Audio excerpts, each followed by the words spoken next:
था last video में हमने मैग्नेटिक फील्ड लाइंस तक पढ़ लिया था। तो उसके आगे हम अब मैग्नेटिक फ्लक्स इस वीडियो में देख रहे हैं। तो चलिए हम अपनी ये वाली वीडियो जल्दी से स्टार्ट कर लेते हैं और जल्दी जल्दी सारे टॉपिक को कवर कर लेते हैं। तो हमें आज मैग्नेटिक फ्लक्स के बारे में देखना है।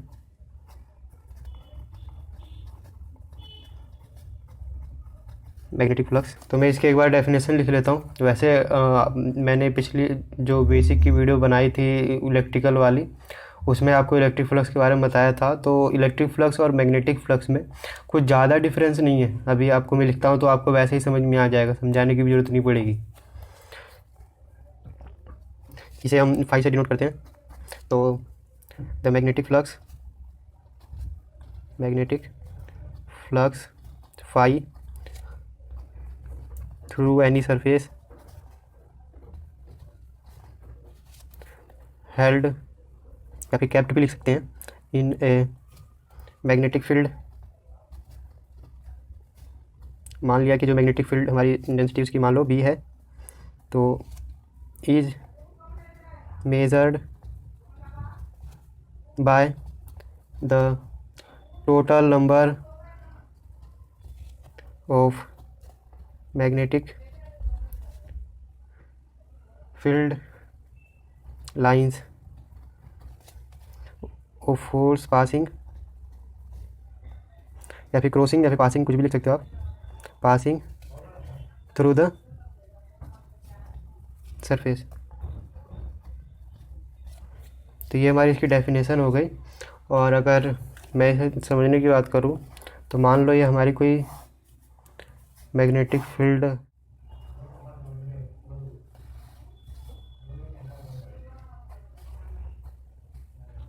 मान लो ये हमारा कोई सरफेस है।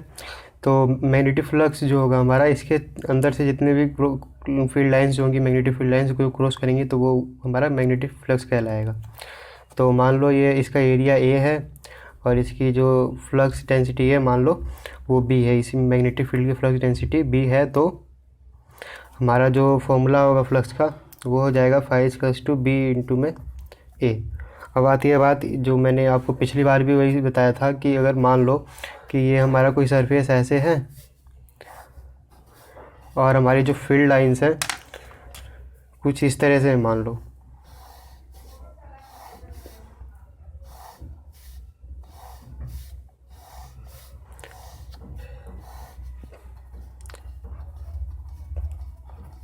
और इस केस में क्या होगा, मान लो इसकी फ्लक्स डेंसिटी जो बी है और ये जो है इसका एरिया मान लो जो एरिया की परपेंडिकुलर होना जाना चाहिए। तो एरिया जो वेक्टर हम मानते हैं यहाँ पे, ये मान लो एरिया वेक्टर है हमारा। और जो एरिया वेक्टर होता है हमारा वो जो एरिया सरफेस एरिया होगा उसके परपेंडिकुलर होता है। तो ये एरिया वेक्टर जो है हमारा ऊपर की साइड भी हो सकता है, नीचे की साइड भी हो सकता है। तो लेकिन अभी इस केस में हम ऊपर वाला लेंगे और इसके साथ देखते हैं कि ये थीटा एंगल बना रहा है। ठीक है, अब क्या है कि इसे हम कंपोनेंट में रिजोल्व कर लेंगे। तो ये वाला जो कंपोनेंट आएगा हमारा बी साइन थीटा आ जाएगा, और ऊपर जो कंपोनेंट जाएगा इस मैग्नेटिक फील्ड का या फिर जो फ्लक्स डेंसिटी बी है उसका जो कंपोनेंट ऊपर जाएगा तो वो होगा हमारा बी कोस थीटा। ठीक है, तो अब जो फॉर्मूला बनेगा हमारा, इसका एरिया ए है जो सरफेस है उसका, तो अब जो फॉर्मूला हमारा बनेगा बी कोस थीटा इंटू में ए। तो कुछ ऐसा हो जाएगा, या फिर बी ए कोस थीटा लिख सकते हैं। तो बात एक ही है। अब बात यूनिट की इसकी, तो यूनिट जो होती है इसकी वेबर होती है, जिसे हम डब्ल्यू बी से जनरली शो कर देते हैं। और अगर हम बात करें अगर यूनिट वैसी की, तो अगर हम देखें कि बी की यूनिट हमारी मैंने बताई थी टेस्ला होती है जब हम मैग्नेटिक फील्ड पढ़ रहे थे, जहाँ पे मैंने बी उसे कहा था कि मैग्नेटिक फील्ड को हम बी से डिनोट करते हैं। तो वहाँ पे मैंने उसको बताया था कि जो हमारी मैग्नेटिक फील्ड की डेंसिटी यूनिट होती है वो टेस्ला होती है और एरिया की मीटर स्क्वायर। तो हम इसे टेस्ला के लिए टी लिख दिया हमने, मीटर स्क्वायर भी लिख सकते हैं इसकी यूनिट को। तो ये हो गया हमारा मैग्नेटिक फ्लक्स के बारे में। तो अब आता है हमारा नेक्स्ट टॉपिक। तो नेक्स्ट टॉपिक जो है हमारा मैग्नेटाइजिंग फोर्स, या फिर मैग्नेटिक फील्ड स्ट्रेंथ भी बोलते हैं इसे। Magnetizing force. अगर इसे डिनोशन की बात की जाए तो ये डिनोट किया जाता है हमारा एच से। तो अब चलिए मैं इसकी एक बार डेफिनेशन लिख लेता हूँ, उसके बाद थोड़ा सा समझा दूंगा इसे। It is the ability of magnetic field by which it magnetize the magnetic material.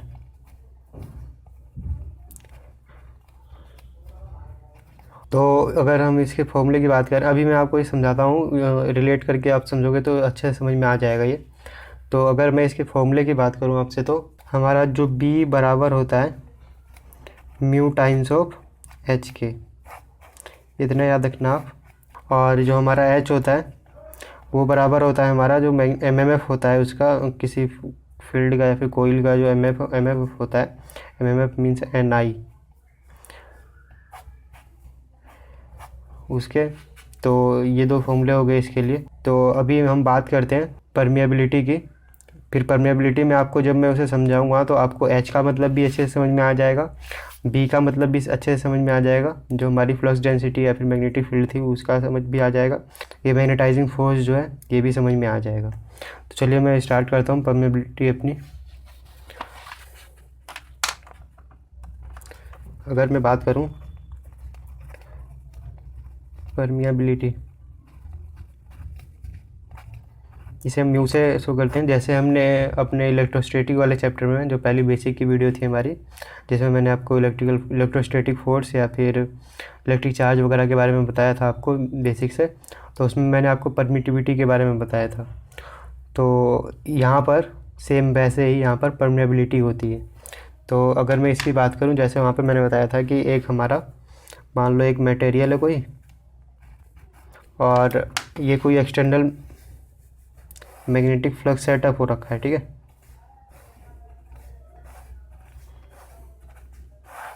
जिसकी डेंसिटी की बात करें मान लो तो वो बी है, ठीक है। ये तो समझ में आ रहा होगा आपको। अभी हमारा मटेरियल, तो जब ये मैग्नेटिक फील्ड जो है इसके अंदर से जाएगी तो इसके जो हमारे डाइपोल होते हैं या फिर जो पार्टिकल हैं उसे मैग्नेटाइज करने की कोशिश करेगा। तो क्या होता है कि ये जो मटेरियल होता है इसकी प्रॉपर्टी होती है, जो परमिएबिलिटी है इसकी प्रॉपर्टी होती है, जिसकी वजह से ये इस एक्सटर्नल मैग्नेटिक फील्ड का हमारे अपोज करता है। जैसे मैंने आपको इलेक्ट्रिकल में बताया था परमिटिविटी के बारे में, उसी तरह। तो मान लो इसने कुछ मैग्नेटिक एक्सटर्नल जो ये बी है इसका कुछ अपोज किया, जो फ्लक्स डेंसिटी हमारी ये थी इसका कुछ अपोज किया, तो वो इसकी परमिएबिलिटी कहलाती है, ठीक है। तो ये तो हो गया इसके बारे में हमारा। ये हमारी थी क्या, कोई हमारा मटेरियल था, ये हमारा एक्सटर्नल कोई फील्ड फ्लक्स था या फिर एक्सटर्नल फील्ड, ठीक है। तो अगर मैं बात करूँ इसके फॉर्मूले की, तो इसका फॉर्मूला हमारा जो होता है mu equals to mu naught mu R. यहाँ पर भी उसी तरह, जैसे म्यू आर है तो ये हमारा रिलेटिव परमिएबिलिटी, ठीक है। म्यू आर से हमने इसे शो किया था। और जो हमारा म्यू नोट है इसे हम परमिएबिलिटी ऑफ एयर बोलते हैं, ठीक है।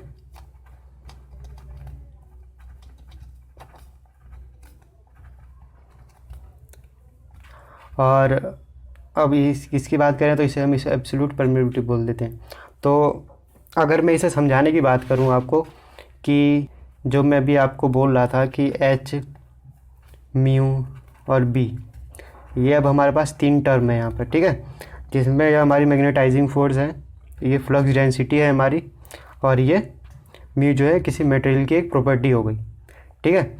अगर इसे आपको एग्जांपल के थ्रू मैं समझाऊं, तो अगर मान लो मुझे कोई एक बॉल जो है थ्रो करनी है, तो अब डिपेंड करता है कि वो कितनी दूर जाएगी, कि हमारा मीडियम कैसा है। लाइक अगर मैं बात करूं कि मैंने सेम फोर्स से बॉल को अगर हवा में फेंका, मीन्स एयर की बात करूं मैं, एयर में फेंका मैंने, अगर मैं इधर बनाने की कोशिश करूँ, मान लो ये मैं मीडियम, ये कोई है। अब मैं क्या करता हूँ, या फिर कोई है यहाँ पर कोई पर्सन, उसने एक बॉल ले रखी है, उसने पहले इसे एयर में फेंका, ठीक है। उसने एक इस पर फोर्स लगाई, ठीक है।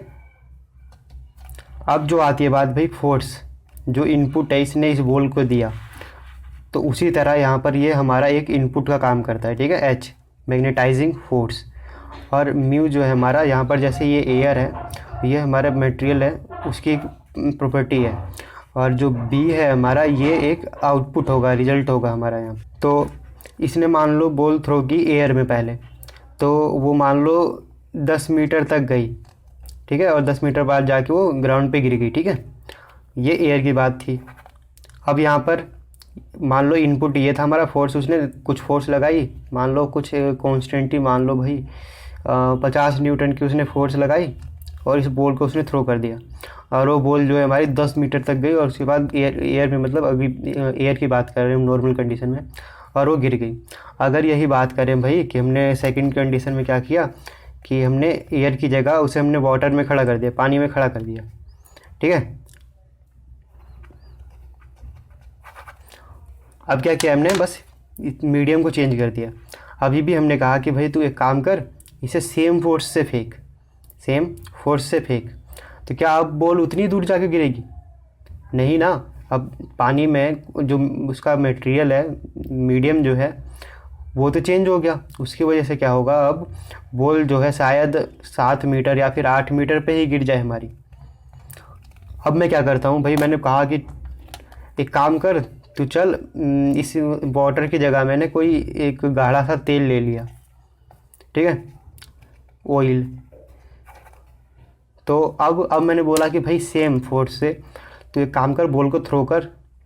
तो अब वो मान लो करता है, तो अब वो बॉल जो है हमारी और भी नज़दीक 2 ही मीटर गई मान लो बस।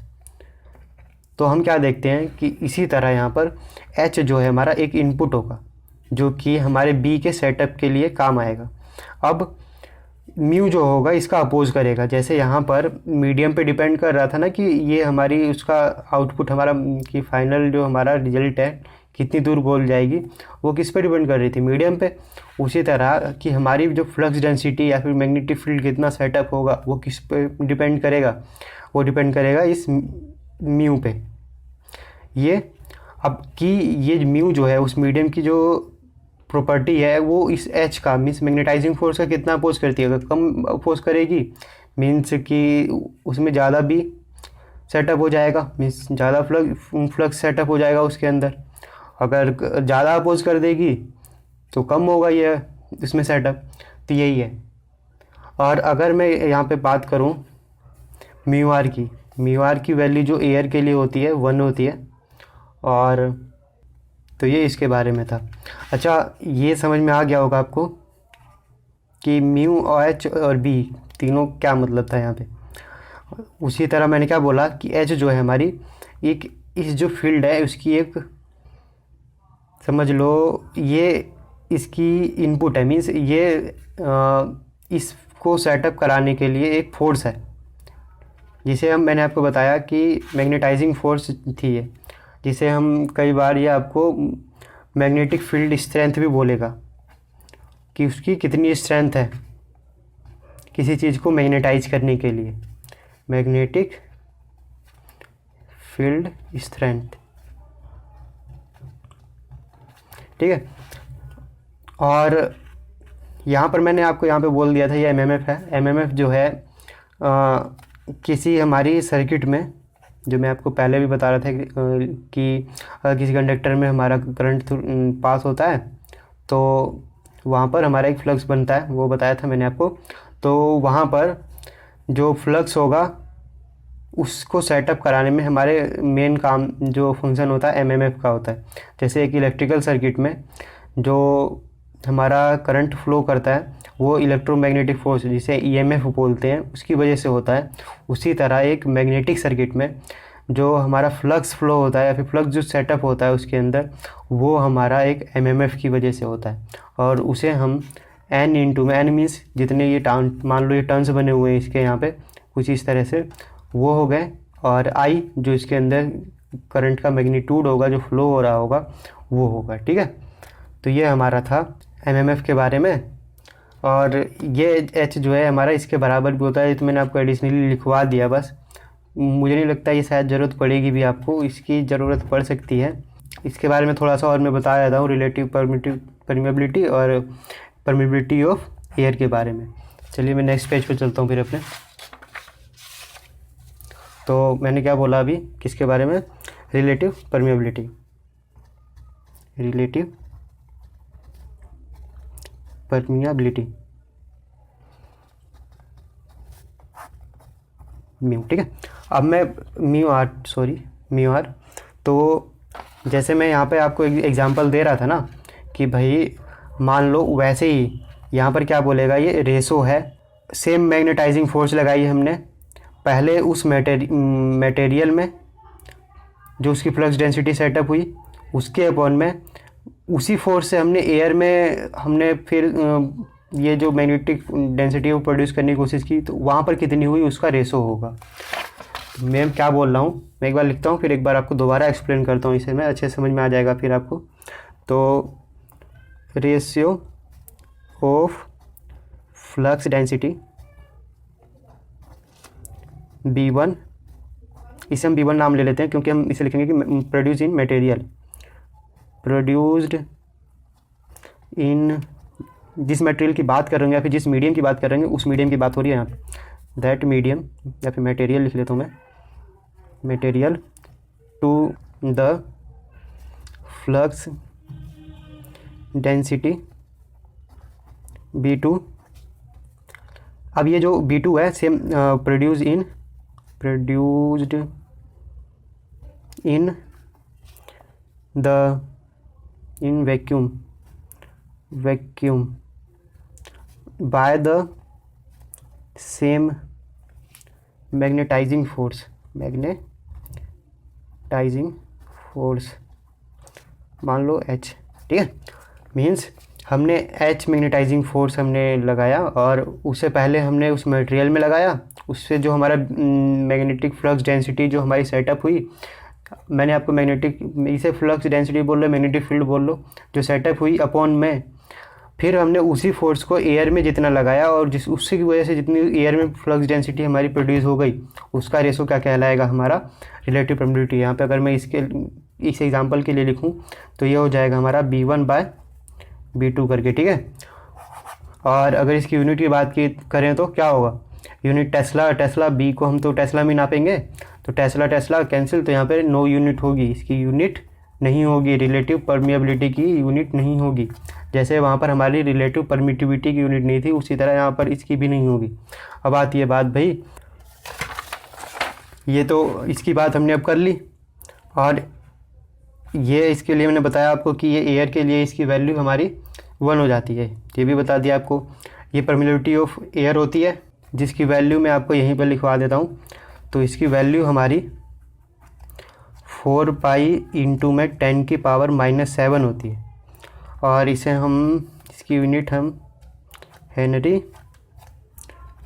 पर मीटर, हेनरी जो है हमारी इंडक्टेंस की यूनिट होती है। अभी मैं आपको इंडक्टेंस के बारे में बताऊंगा तो आपको बता दूंगा। और क्या रह गया, ये रह गया हमारा एब्सोल्यूट बिलिटी। ठीक है, एब्सोल्यूट परमिबिलिटी रह गया हमारा, तो मैं उसको बता देता हूँ अब आपको। तो यहाँ लिख लूँ मैं एब्सोल्यूट परमिएबिलिटी, जिसे हम डिनोट करते हैं म्यू से। तो ये होता है हमारा रेशो, बेसिकली कुछ नहीं है, मैंने आपको यहाँ पर ये जो फॉर्मूला लिखवाया था ना इसी से बनेगा वो। तो मैं क्या बोल रहा हूँ, ये हो जाएगा हमारा म्यू बराबर B/H, बस यही बात लिखनी है यहाँ पर। देखो, रेशियो ऑफ फ्लक्स डेंसिटी को मान लो मैं B बोलता हूँ इसके केस में, तो in that material to the magnetising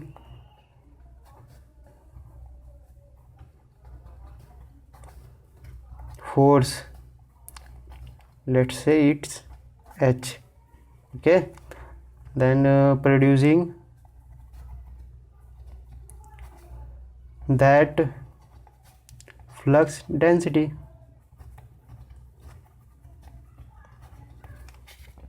I hope आप समझ रहे हो क्या बोल रहा हूँ मैं।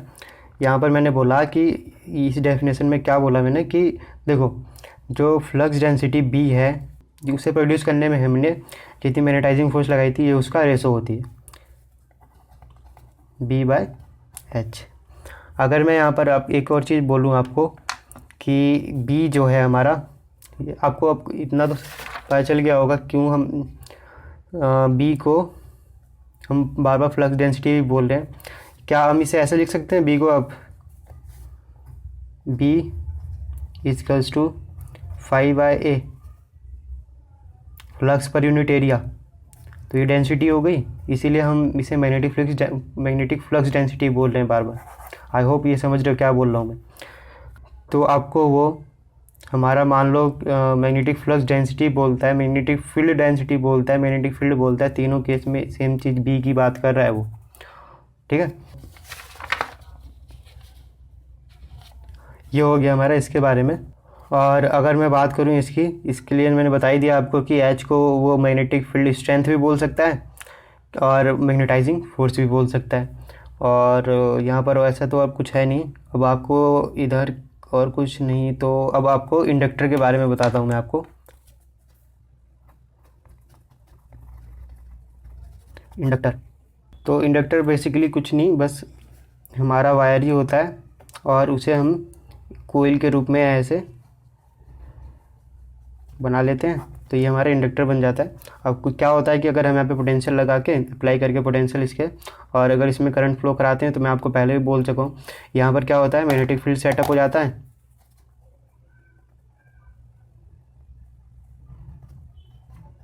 ये हमारा मैग्नेटिक फील्ड सेटअप हो गया यहाँ पे। और इसके अगर मैंने बताया भी था कि अगर इसकी डायरेक्शन आपको निकालनी है तो उसके लिए आप right hand screw rule use कर सकते हो। ये करंट की डायरेक्शन में होगी और ये हमारा मैग्नेटिक फील्ड की डायरेक्शन को शो करेगा फिर। तो ये हो गया इसके बारे में। और अगर मैं इंडक्टर की डेफिनेशन की बात करूँ तो इंडक्टर की डेफिनेशन क्या कहती है हमारी, तो इसकी डेफिनेशन ये कहती है हमारी कि ये एक कोइल की या फिर इंडक्टर की जो वो प्रॉपर्टी है जिसकी वजह से ये कोइल में करंट के चेंज का अपोज करती है। अगर मैं लिखूँ तो इसे लिख लेता हूँ मैं थोड़ा सा, property of a coil by which it oppose change in current passing through it. और अब बात करता हूँ अगर मैं कि इंडक्टेंस की,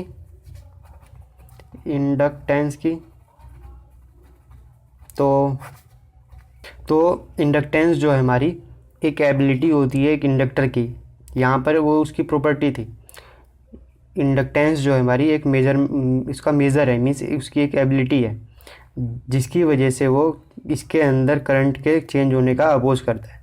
अगर मैं इसकी डेफिनेशन लिखूँ तो आप देखो, it is the ability of a inductor by which it oppose the change in current ये उस करंट की अपोज करेगा जो उसके अंदर से पास हो रहा होगा, passing through THROUG through it. और इसकी अगर यूनिट की बात करें तो हेनरी होती है। तो अगर हम इसके फॉर्मूले की बात करें कि फॉर्मूला क्या होता है हमारा इसके लिए, तो हमने एक्सपेरिमेंट में क्या देखा इसके कि जितना हम जो यहाँ पे फ्लक्स सेटअप हो रहा था वो हमारा डायरेक्टली प्रोपोर्शनल था आई के, मीन्स इसके अंदर से कितना करंट फ्लो हो रहा है उसके मैग्नीट्यूड पे इसका जो फ्लक्स था वो डिपेंड कर रहा था। तो यहाँ से अगर हम इस प्रोपोर्शनलिटी साइन को हटाते हैं तो यहाँ पर हमारा आ जाता है एक कांस्टेंट एल और आई, ये हो गया हमारा। अभी जो यहाँ पर ये एल है ये इंडक्टेंस होगा हमारा। और अगर हम बात करें इंडक्टेंस, तो अगर हम बात करें वैल्यू की तो ये हो जाएगा हमारा 5I। अब अगर यही एन टर्न्स के लिए बात हो रही होगी किसी कोइल के एन टर्म में, तो यहाँ पर एन की मल्टीप्लाई हो जाएगी एन फाई अपॉन में आई। और एन फाई हमें क्या शो कर रहा है, उसके पूरी कोइल के में जितना उसका टोटल फ्लक्स है, फ्लक्स लिंक कर रहा है उसके साथ जो भी, उसे शो कर रहा है। मीन्स हम ये भी बोल सकते हैं total flux linkage means flux linkage upon में करंट। तो यहाँ से मतलब फॉर्मूला क्या देखा, L equals to N phi upon में आई। ये हो गया हमारा इंडक्टर और इसकी यूनिट होगी हमारी हेनरी। तो चलिए हम जल्दी से अपना एम्पियर सर्किटल लॉ भी देख लेते हैं, या फिर इसे एम्पियर लॉ भी बोलते हैं। तो इसकी बात करें तो हम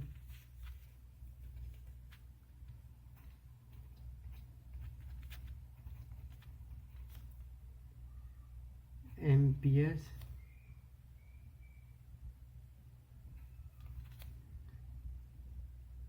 सर्किटल लॉ भी बोलते हैं या फिर लॉ भी बोल देते हैं, तो मैं इसे सर्किटल लॉ लिख लेता हूँ।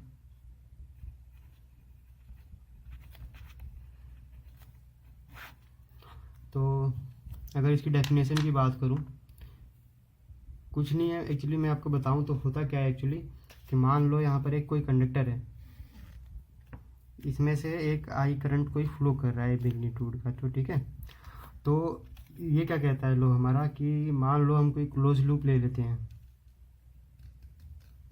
और वहाँ पर कोई एक डीएल, हम एक एलिमेंट ले लेते हैं इसका, जैसे कि डीएल लेंथ है। तो ये क्या कहता है, वहाँ पर जो बी होगा हमारा मैग्नेटिक फ्लक्स डेंसिटी होगा, वो बराबर होगा करंट म्यू नॉट टाइम्स जो है इसके अंदर से जो भी करंट पास हो रहा होगा उसके।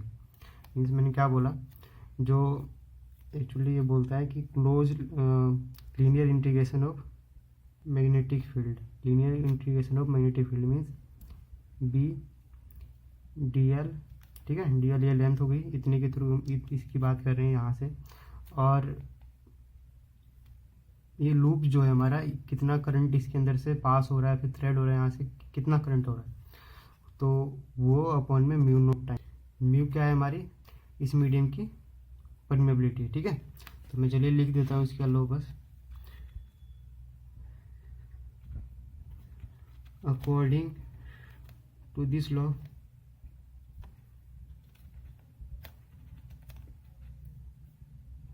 Linear integration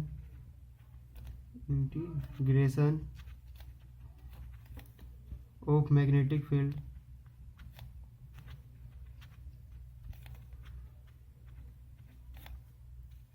around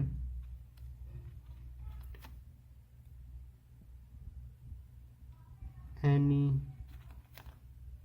Amperian loop.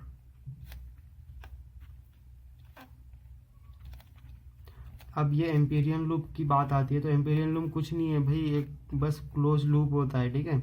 वो भी हम मान लेते हैं, बस क्लोज लूप होता है, will be equal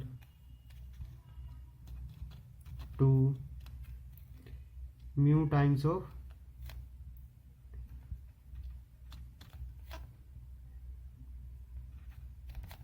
net current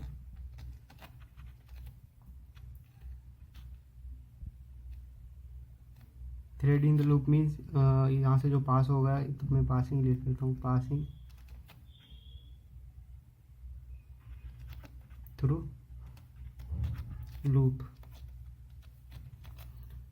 और अगर मैं इसके डेरिवेशन का कोई फ़ायदा नहीं है, तो मैं इसका डायरेक्ट सिर्फ रिजल्ट लिखवा देता हूँ, और जब हम इसे अप्लाई करेंगे तो आपको ये अच्छे से समझ में आ जाएगा।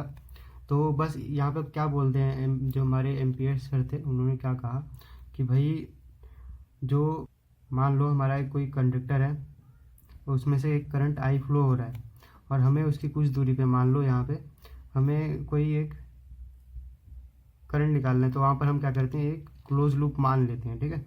जिसे हम यहाँ पर एम्पीरियन लूप भी लिखा है मैंने, सॉरी लूप है ये। और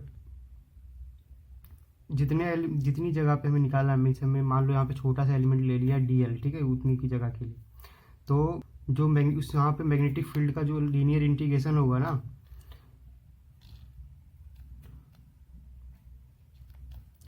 DL के साथ में वो बराबर होगा म्यू टाइम्स, और जितना इस लूप से करंट पास हो रहा होगा उसके बराबर। तो यही था हमारा बस एम्पियर सर्कुटल लॉ। ठीक है, तो आज की वीडियो बस हमारी यहीं तक थी। तो एक काम करते हैं, मिलते हैं हम अगली वीडियो में। आई होप आपको ये जितना समझ में आया वो समझ में आ गया होगा। अगर फिर भी अगर आपको इसमें कोई डाउट है तो आप मुझे कमेंट करके पूछ सकते हो। अगर वीडियो अच्छी लगी तो लाइक चैनल सब्सक्राइब जरूर करें। Thank you.